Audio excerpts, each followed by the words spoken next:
Je comprends les inquiétudes, mais d'abord je voudrais faire la part des choses entre une poignée de multinationales désincarnées, prédatrices, et l'essentiel du tissu économique français, composé de petites entreprises, de moyennes entreprises, d'entreprises de taille intermédiaire, pour lesquelles licencier qui que ce soit n'est jamais un plaisir.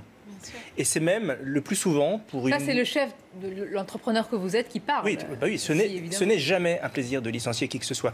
Et si une entreprise est obligée de faire un plan social ou demain une rupture conventionnelle groupée, eh bien c'est un échec pour l'entrepreneur. Donc il ne faut pas croire que les chefs d'entreprise vont se ruer dessus par plaisir pour faire du profit. Ce n'est pas vrai.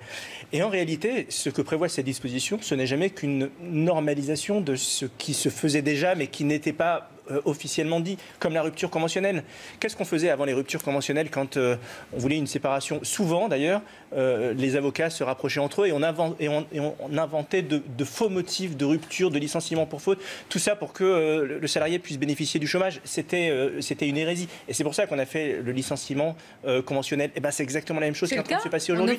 On normalise, on officialise des pratiques, sachant qu'il y a toutes les garanties aujourd'hui pour les salariés, parce que si les salariés ne veulent pas, si les syndicats ne valident pas, l'accord ne se fait pas.